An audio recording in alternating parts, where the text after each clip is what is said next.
পারমাণবিক কার্যক্রমে ২০টি সাফল্য পেয়েছে ইরান। পশ্চিমাদের চোখ ফাঁকি দিতে কিভাবে সফল হলো ইরান? যদিও আয়াতুল্লাহ আলী খামেনির দেশটির উপর ক্রমাগত চাপ দিয়েই চলেছে যুক্তরাষ্ট্র, পারমাণবিক ইস্যুতে একটি কার্যকরী সমাধানের পথ বের করতে আলোচনার দুয়ারও খুলেছে মার্কিন প্রশাসন। প্রশ্ন হলো, ইরানের পারমাণবিক সাফল্যের পেছনে কোনো রহস্য লুকিয়ে আছে কি? ইরানের ল্যাবগুলোতে আসলে কি চলছে?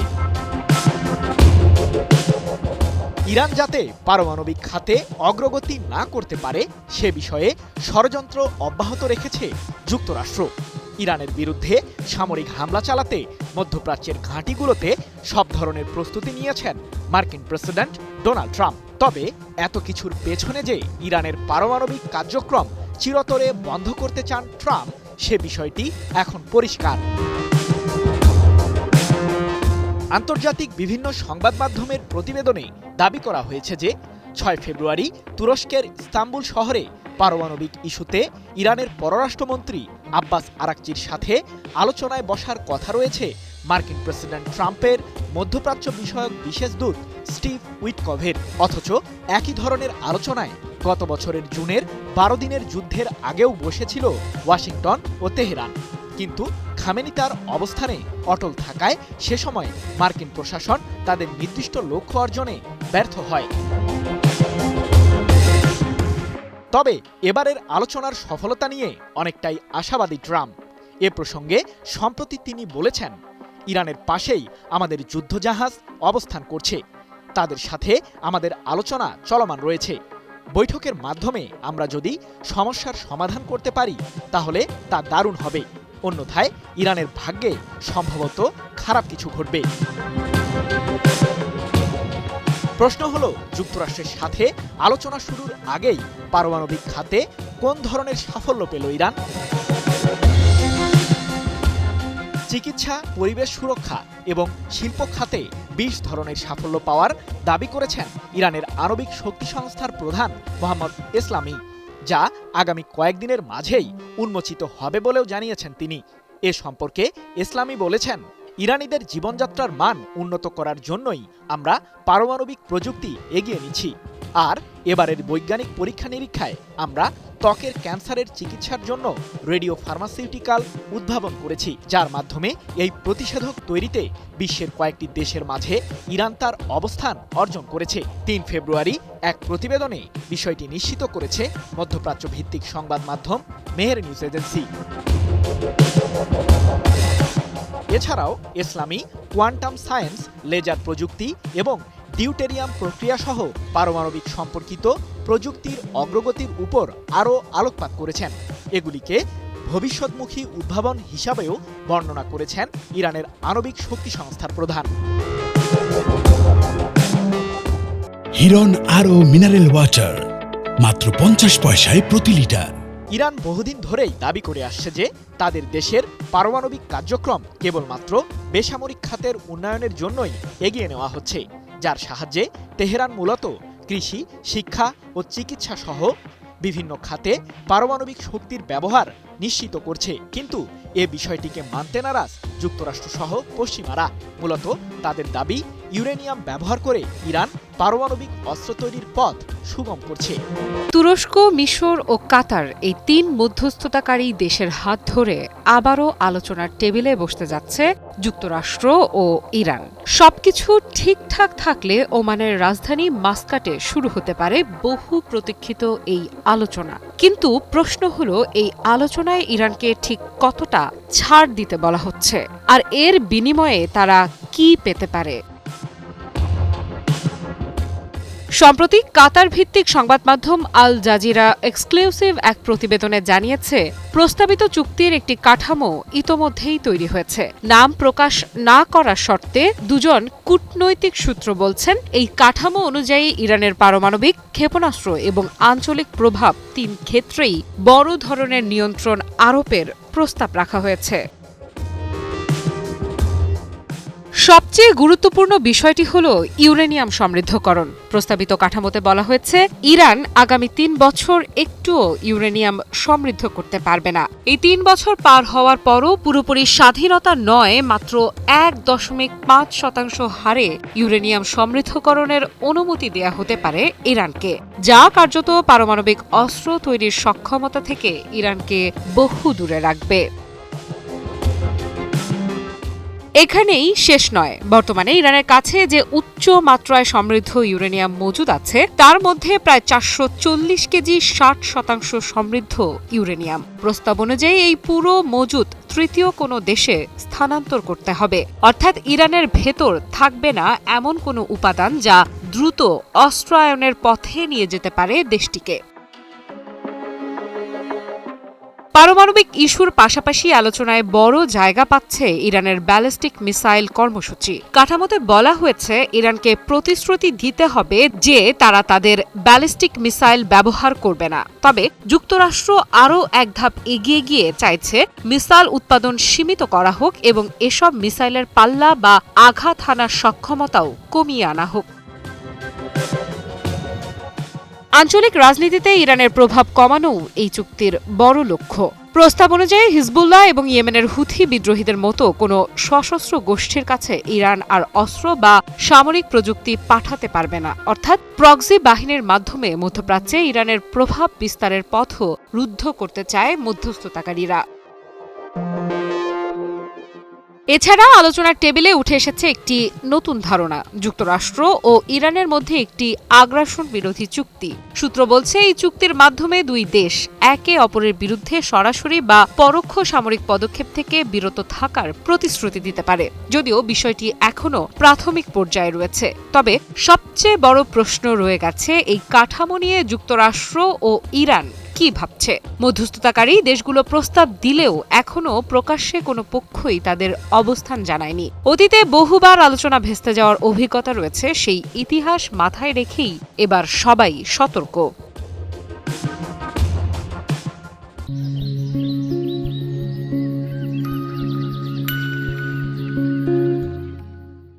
যুক্তরাষ্ট্র দীর্ঘদিন ধরেই বলে আসছে শুধু পারমাণবিক কর্মসূচি নয়, ইরানের মিসাইল সক্ষমতা ও প্রক্সি বাহিনীতে সহায়তার বিষয়গুলোও চুক্তির আওতায় আনতে হবে।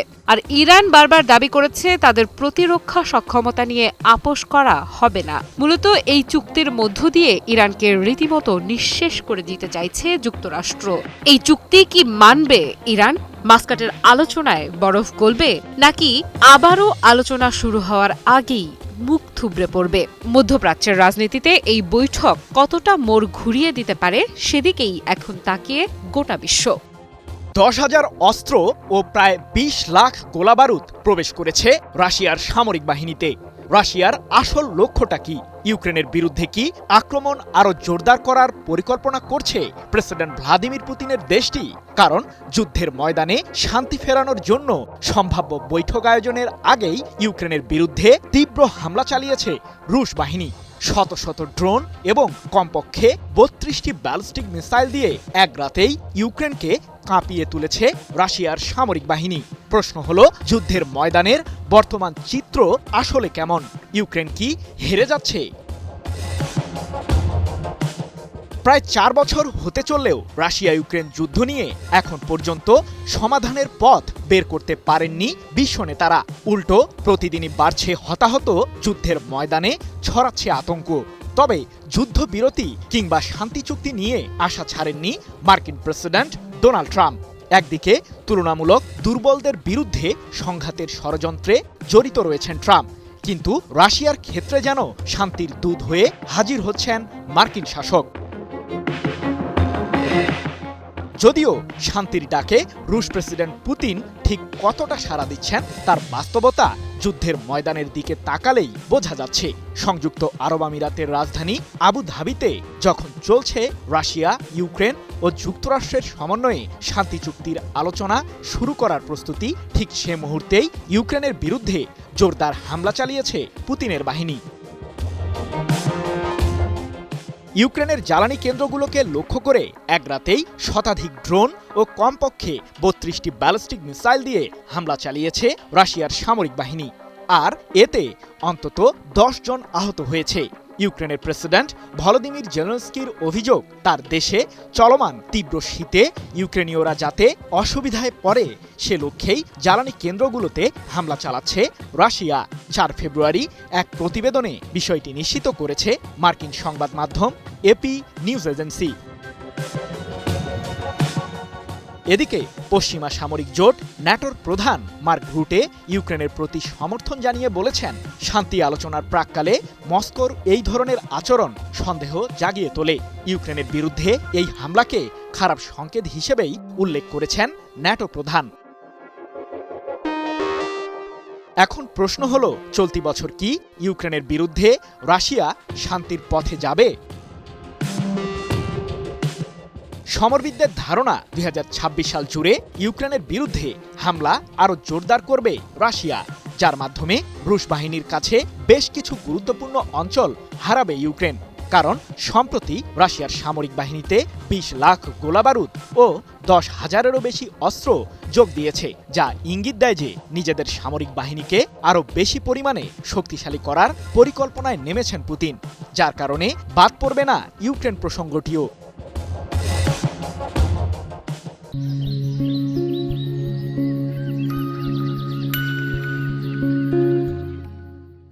আর নতুন সমরাস্ত্র যোগ দেওয়া প্রসঙ্গে রাশিয়ার প্রতিরক্ষা মন্ত্রী আন্দ্রে বেলোসভ বলেছেন, চলতি বছরের শুরুতে 10,000 অত্যাধুনিক অস্ত্র এবং কমপক্ষে 20 লাখ গোলাবারুদ আমাদের সামরিক বাহিনীতে যোগ হয়েছে।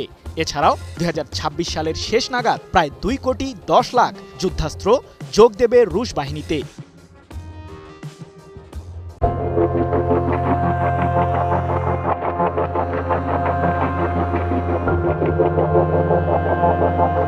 গত বছরের জুনে ইসরায়েল ও যুক্তরাষ্ট্রের সাথে সংঘটিত 12 দিনের যুদ্ধের পর ইরানের প্রতিরোধ ক্ষমতা আরও বৃদ্ধি পেয়েছে।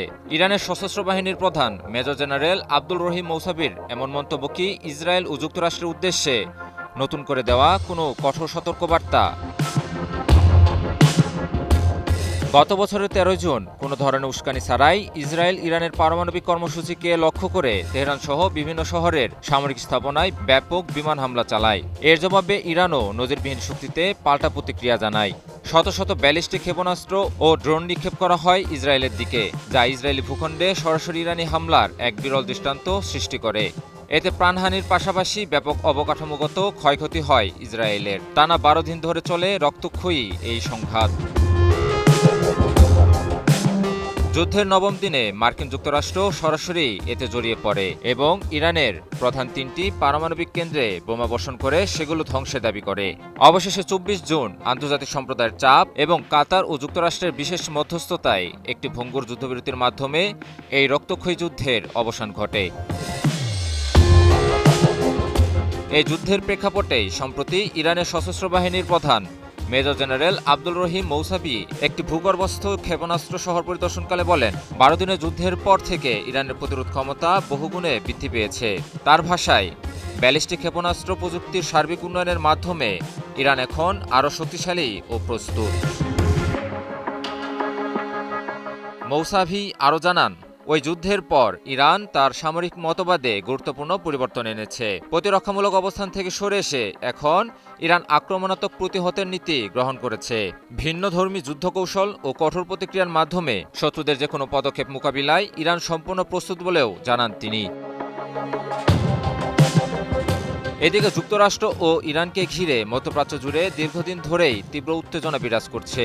যুক্তরাষ্ট্রের নির্দেশে পারস্য উপসাগরের কাছাকাছি মোতায়েন করা হয়েছে বিমানবাহী রণতরী ইউএসএস আব্রাহাম লিঙ্কন। সামরিক উপস্থিতির পাশাপাশি ইরানের উপর অব্যাহত চাপ ও হুমকি দিয়ে যাচ্ছে ওয়াশিংটন। তবে এই চাপের মুখে উন্নতি স্বীকার করেনি তেহরান। পাল্টা প্রতিক্রিয়ায় ইরানও যুক্তরাষ্ট্রকে কড়া বার্তা দিয়ে যাচ্ছে। মেজর জেনারেল মৌসাভির মন্তব্য সেই ধারাবাহিকতারই অংশ। ইরানের অবস্থান স্পষ্ট, চাপ, হুমকি কিংবা শক্তি প্রদর্শনের মাধ্যমে ইরানকে দমন করা যাবে না। গত বছরের জুনে দেওয়া ইরানের জবাবই তার সবচেয়ে বড় প্রমাণ। বর্তমানে ইরান ও যুক্তরাষ্ট্রের মধ্যে কূটনৈতিক আলোচনা চলমান থাকলেও ইরানের শীর্ষ জেনারেলের এই বক্তব্য পরিষ্কার করে দিচ্ছে, আলোচনা চলবে, কিন্তু হুমকি এলে ইরান প্রস্তুত থাকবে সর্বোচ্চ প্রতিক্রিয়ার জন্য। এখন প্রশ্ন একটাই, এই উত্তেজনা কি শেষ পর্যন্ত কূটনীতির পথেই থামবে, নাকি আবারও সংঘাতী হয়ে উঠবে চূড়ান্ত বাস্তবতা?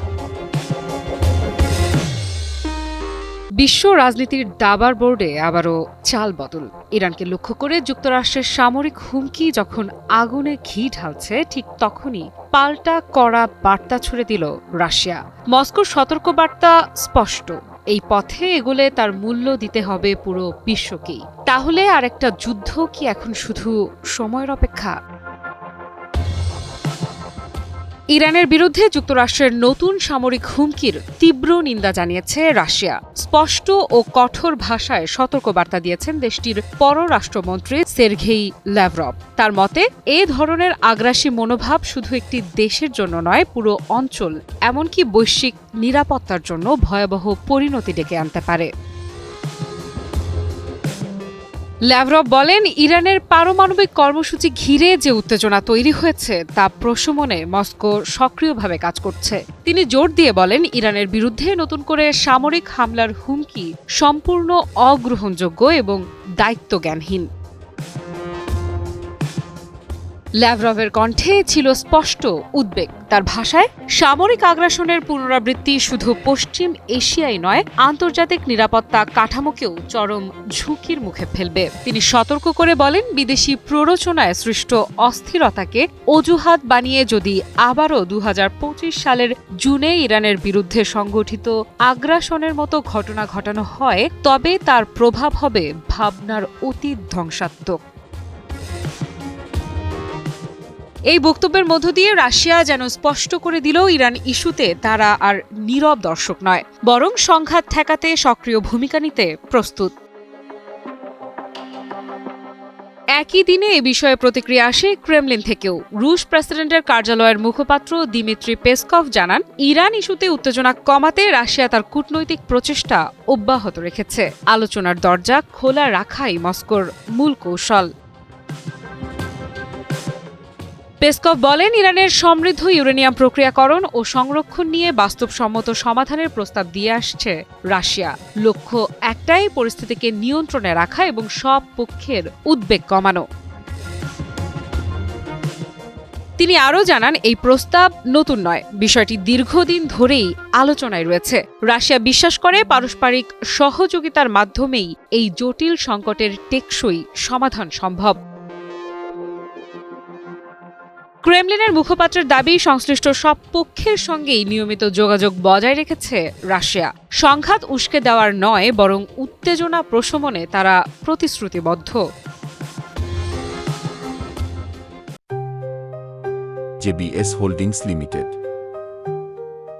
তবে প্রশ্ন থেকেই যায়, মার্কিন হুমকি, ইরানের অবস্থান আর রাশিয়ার কূটনৈতিক তৎপরতা, এই ত্রিমুখী সমীকরণ শেষ পর্যন্ত কোন দিকে মোড় নেবে? বিশ্ব এখন তাকিয়ে আছে মধ্যপ্রাচ্যের দিকে। যে কোনো মুহূর্তে বদলে যেতে পারে বৈশ্বিক রাজনীতির গতিপথ। আর সেই অনিশ্চয়তার মধ্যেই রাশিয়ার এই কড়া বার্তা নতুন করে ভাবাচ্ছে বিশ্বকে। সংঘাত না সমাধান, শেষ পর্যন্ত কোন পথ বেছে নেবে শক্তিধর রাষ্ট্রগুলো? উত্তর মিলবে সময়ের হাত ধরেই।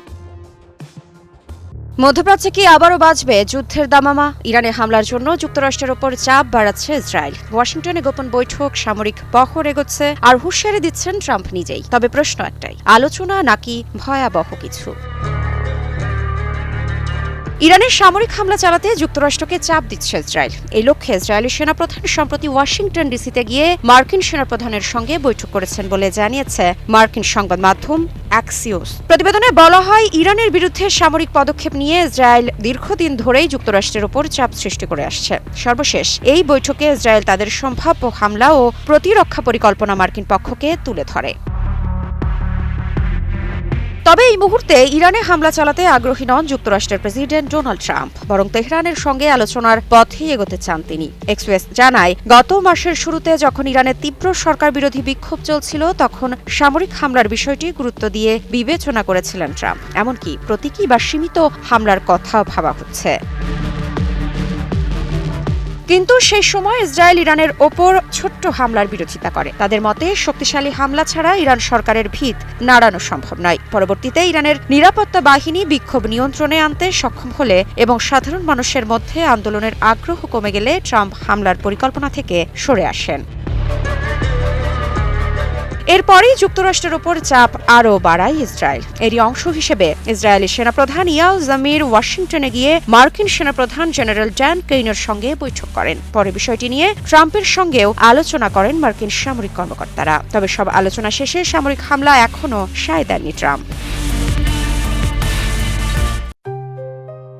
JBS holdings limited.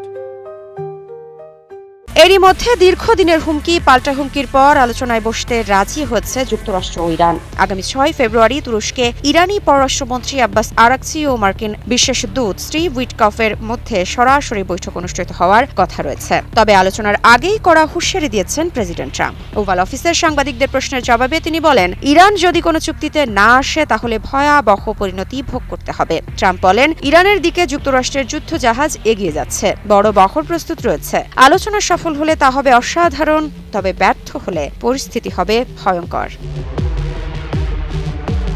সব মিলিয়ে আলোচনার টেবিলে কি শান্তির সমাধান আসবে, নাকি মধ্যপ্রাচ্য আবারও ঢুকে পড়বে নতুন সংঘাতের পথে, সেদিকেই এখন তাকিয়ে আছে গোটা বিশ্ব। ইরানের খুব কাছেই রয়েছে মার্কিন রণতরী। হুমকির ভাষা আরও তীক্ষ্ণ করছে যুক্তরাষ্ট্র, কিন্তু সেই উত্তেজনার মাঝেই সম্পূর্ণ ভিন্ন বার্তা দিচ্ছে ইরান। চাপ নয়, ভয় নয়, বরং একের পর এক বৈজ্ঞানিক সাফল্যের গল্প শোনাচ্ছে ইরান। প্রশ্ন উঠছে, নিষেধাজ্ঞা আর হুমকির মাঝেও কিভাবে এগিয়ে যাচ্ছে এই রাষ্ট্র। ইরান দাবি করছে তারা এখন শুধু টিকে নেই, বরং আণবিক ও জিনগত প্রযুক্তিতে ইসলামী বিশ্বের শীর্ষে উঠে এসেছে। মোট 20টি পারমাণবিক ও সংশ্লিষ্ট খাতে সাফল্য অর্জনের ঘোষণা দিয়েছে দেশটি। আণবিক বিজ্ঞান থেকে জিনগত প্রযুক্তি, সব জায়গাতেই নাকি তাদের অবস্থান শক্ত। ওয়েব অব সায়েন্সের সাম্প্রতিক র্যাঙ্কিং সেই দাবিকে আরও জোরালো করেছে। 2000 থেকে 2024 সাল পর্যন্ত সময়ের বিশ্লেষণে দেখা গেছে আণবিক ও জিনগত প্রযুক্তিতে ইসলামী দেশগুলোর মধ্যে 1 নম্বরে রয়েছে ইরান। দীর্ঘ 2 দশকের গবেষণার ফলাফল এখন আন্তর্জাতিক সূচকে দৃশ্যমান, এমনটাই জানাচ্ছে ইরান ভিত্তিক সংবাদ মাধ্যম তেহরান টাইমস। বিশেষ করে ট্রান্সফেকশন প্রযুক্তিতে ইরানের অগ্রগতি নজর কেড়েছে বিশ্বজুড়ে। IRNA এর তথ্য অনুযায়ী এই খাতে 1067টি গবেষণাপত্র প্রকাশ করেছে ইরান। এর ফলে বৈশ্বিকভাবে দেশটির অবস্থান 14তম হলেও আঞ্চলিক পর্যায়ে তারা একেবারে শীর্ষে। এই সূচকে ইরানের পরেই রয়েছে তুরস্ক, মিশর, সৌদি আরব ও মালয়েশিয়া। জিন থেরাপির ক্ষেত্রেও চমক দেখিয়েছে তেহরান। এই আধুনিক চিকিৎসা প্রযুক্তিতে ইরান এখন বিশ্বে 15তম এবং অঞ্চলে প্রথম। শুধু তাই নয়, অত্যাধুনিক CRISPR প্রযুক্তিতে 587টি এবং RNA ইন্টারফারেন্স প্রযুক্তিতে 338টি গবেষণাপত্র প্রকাশ করে ইসলামী বিশ্বের মধ্যে নিজেদের শীর্ষস্থান ধরে রেখেছে দেশটি। যদিও সব খাতেই শীর্ষে নয় ইরান, TALEN এবং জিঙ্ক ফিঙ্গার নিউক্লিয়াস বা ZFN প্রযুক্তিতে বৈশ্বিকভাবে তাদের অবস্থান যথাক্রমে 17 ও 18তম। তবে এখানেও আঞ্চলিক পর্যায়ে ইরান দ্বিতীয়, যেখানে পাকিস্তান রয়েছে প্রথম স্থানে। তবু সামগ্রিক চিত্রে ইরানের অগ্রগতি স্পষ্ট। চিকিৎসা বিজ্ঞানের আরেকটি গুরুত্বপূর্ণ খাত স্টেম সেল ও সেল থেরাপিতে ইরান দেখিয়েছে অভাবনীয় সাফল্য। মাত্র 1 বছরের ব্যবধানে সেল থেরাপি পণ্যের সংখ্যা 1টি থেকে বেড়ে দাঁড়িয়েছে 5-এ। এর প্রভাব পড়েছে বৈশ্বিক র্যাঙ্কিংয়েও 12তম স্থান থেকে লাফ দিয়ে এখন ইরান রয়েছে 8ম অবস্থানে। কি বুঝলেন ভাই? অনলি যেটাই চাই। এই সাফল্যের পেছনের লক্ষ্য স্পষ্ট করে জানিয়েছেন দেশটির বিজ্ঞান ও প্রযুক্তি বিষয়ক ভাইস প্রেসিডেন্সির কর্মকর্তা মোস্তফা কানেই। তেহরানে এক সংবাদ সম্মেলনে তিনি বলেন, তাদের লক্ষ্য বিশ্বের শীর্ষ 5 দেশের মধ্যে জায়গা করে নেয়া। একই সঙ্গে ইরানি রোগীদের বিদেশে গিয়েও চিকিৎসা নেওয়ার প্রয়োজন একেবারে বন্ধ করে দিতে চায় দেশটির সরকার। ভবিষ্যৎ পরিকল্পনাও বেশ উচ্চাকাঙ্ক্ষী। মার্চ 2026-এর মধ্যে স্বাস্থ্য খাতে 20টি প্রযুক্তিগত প্রকল্প বাস্তবায়নের লক্ষ্য নির্ধারণ করা হয়েছে। এর মধ্যে রয়েছে স্পাইনাল ম্যাসকুলার অ্যাট্রফি বা SMA রোগের ওষুধ তৈরি এবং ক্যান্সার শনাক্তকরণ কিট উৎপাদনের মতো গুরুত্বপূর্ণ উদ্যোগ। এই প্রকল্পগুলো বাস্তবায়িত হলে প্রায় $4 কোটি বৈদেশিক মুদ্রা সাশ্রয়ের আশা করছে ইরান। নিষেধাজ্ঞার চাপে থাকা অর্থনীতির জন্য যা নিঃসন্দেহে বড় স্বস্তির খবর। এখানেই থামছে না ইরানের পরিকল্পনা। ন্যানো প্রযুক্তির মাধ্যমে ঔষধি উদ্ভিদের কার্যকারিতা বাড়ানো, রেডিওলজি ও প্যাথোলজির মতো গুরুত্বপূর্ণ বিভাগে কৃত্রিম বুদ্ধিমত্তা ব্যবহারের দিকেও জোর দিচ্ছে দেশটি। লক্ষ্য একটাই, চিকিৎসা ব্যয় কমানো এবং আরও নির্ভুল সেবা নিশ্চিত করা। 500 মাইল দূর থেকেই কি ইরানের বিরুদ্ধে হামলা চালাবে যুক্তরাষ্ট্র? কোন সমরাস্ত্র ইরানের বিরুদ্ধে ব্যবহার করবে মার্কিন কেন্দ্রীয় কমান্ড? এজন্যই কি তাহলে এত দূরে অবস্থান করছে যুক্তরাষ্ট্রের বিমানবাহী রণতরী USS আব্রাহাম লিঙ্কন? যদিও এরই মাঝে ইরানের একটি আত্মঘাতী ড্রোনকে ভূপাতিত করার দাবি করেছে মার্কিন কেন্দ্রীয় কমান্ড। উত্তপ্ত এই পরিস্থিতিতে যুদ্ধের ক্ষণগণনা করছে পুরো মধ্যপ্রাচ্য। তবে ইরানের পারমাণবিক ইস্যুতে দেশটির সাথে সমঝোতা করতে আগ্রহী মার্কিন প্রেসিডেন্ট ডোনাল্ড ট্রাম্প। এমন দোলাচলের মাঝেই দুই দেশের মধ্যে সামরিক উত্তেজনা ছড়াচ্ছে কেন? যুদ্ধ কি তাহলে অনিবার্য? এক রণতরী মধ্যপ্রাচ্যে এনেই ইরানের উপর মনস্তাত্ত্বিক চাপ তৈরির ষড়যন্ত্র করেছে যুক্তরাষ্ট্র। মার্কিনী বিমানবাহী ওই রণতরীতে রয়েছে কয়েক ডজন যুদ্ধবিমান, টমাহক ক্রুজ ক্ষেপণাস্ত্র ও শত্রুপক্ষের মিসাইল বিধ্বংসী ডেস্ট্রয়ার। আর টানা কয়েকদিন ধরেই ইরানের বিরুদ্ধে সামরিক হামলা চালানোর হুমকি দিয়ে আসছেন মার্কিন প্রেসিডেন্ট ট্রাম্প। এর মাঝেই জানা গেল যুক্তরাষ্ট্রের রণতরীটির সঠিক অবস্থান। মার্কিন কেন্দ্রীয় কমান্ডের মুখপাত্র ক্যাপ্টেন টিম হকিন্সের বরাতে ব্রিটিশ সংবাদ মাধ্যম BBC জানিয়েছে, ইরানের উপকূলীয় অঞ্চল থেকে 500 মাইল দূরে আরব সাগরে রয়েছে যুক্তরাষ্ট্রের বিমানবাহী রণতরী USS আব্রাহাম লিঙ্কন। আর সেখান থেকেই সম্প্রতি ইরানের সশস্ত্র বাহিনীর শাহেদ 129 মডেলের আত্মঘাতী একটি ড্রোনকে ভূপাতিত করার দাবি করেছে মার্কিন কেন্দ্রীয় কমান্ড। মূলত ওই ড্রোনটি আন্তর্জাতিক জলসীমায় শত্রুপক্ষের জাহাজের উপর কঠোর নজরদারি করছিল বলে জানা গেছে। তবে সেই ড্রোনটিকে নিজেদের জন্য হুমকি হিসেবে মনে করছিল যুক্তরাষ্ট্র, যার কারণেই সেটিকে F-35C মডেলের যুদ্ধবিমান দিয়ে ভূপাতিত করেছে মার্কিন কেন্দ্রীয় কমান্ড। কিন্তু প্রশ্ন হলো, 500 মাইল দূর থেকে কি আসলেই ইরানে হামলা চালাতে পারবে যুক্তরাষ্ট্র? বিশ্লেষকদের দাবি, বিমানবাহী রণতরী USS আব্রাহাম লিঙ্কনে থাকা টমাহক ক্ষেপণাস্ত্র দিয়েই ইরানে হামলা চালাতে পারবে মার্কিন কেন্দ্রীয় কমান্ড। কারণ টমাহক মডেলের ক্রুজ ক্ষেপণাস্ত্রটি সর্বোচ্চ 1550 মাইলের মধ্যে থাকা যে কোনো জায়গাতেই হামলা চালাতে সক্ষম। তবে এক্ষেত্রে প্রধান বাধা হতে পারে ইরানের এয়ার ডিফেন্স সিস্টেমগুলো। সেগুলো দিয়েই মূলত আয়াতুল্লাহ আলী খামেনির দেশটি টমাহকের মতো ক্ষেপণাস্ত্রকে প্রতিহত করতে সক্ষম। কি বুঝলেন ভাই? অনলি যেটাই চাই। প্রশ্ন হলো, ইরান ও যুক্তরাষ্ট্রের মাঝে কি পূর্ণাঙ্গ যুদ্ধ শুরু হতে পারে? এই প্রশ্নের উত্তর দিয়েছেন মার্কিন প্রেসিডেন্ট ডোনাল্ড ট্রাম্প নিজেই। এ সম্পর্কে তিনি জানিয়েছেন, ইরান যদি পারমাণবিক ইস্যুতে যুক্তরাষ্ট্রের সাথে সমঝোতায় না যায়, তাহলে তেহরানের বিরুদ্ধে সামরিকভাবেই ব্যবস্থা নেবে ওয়াশিংটন। এদিকে ইরান যুক্তরাষ্ট্রের মাঝে যখন সামরিক উত্তেজনা তুঙ্গে, ঠিক তখনই পারমাণবিক ইস্যুতে দেশ দুটি আবারও আলোচনায় বসতে একমত হয়েছে। যদিও প্রথমে তুরস্কের ইস্তাম্বুল শহরেই ইরানের সাথে পারমাণবিক ইস্যুতে আলোচনায় বসতে আগ্রহ প্রকাশ করেছিল মার্কিন প্রশাসন, কিন্তু সেই বৈঠকটি এবার মধ্যপ্রাচ্যের আরেক দেশ ওমানে করার পরিকল্পনা করছে ইরান ও যুক্তরাষ্ট্র। এমনকি আলোচনার টেবিলে আরব অঞ্চলের দেশগুলো থাকতে পারবে না বলেও সাফ জানিয়ে দিয়েছে তেহরান। যদিও এই শর্ত যুক্তরাষ্ট্র মানবে কিনা সেটি এখনো জানা যায়নি।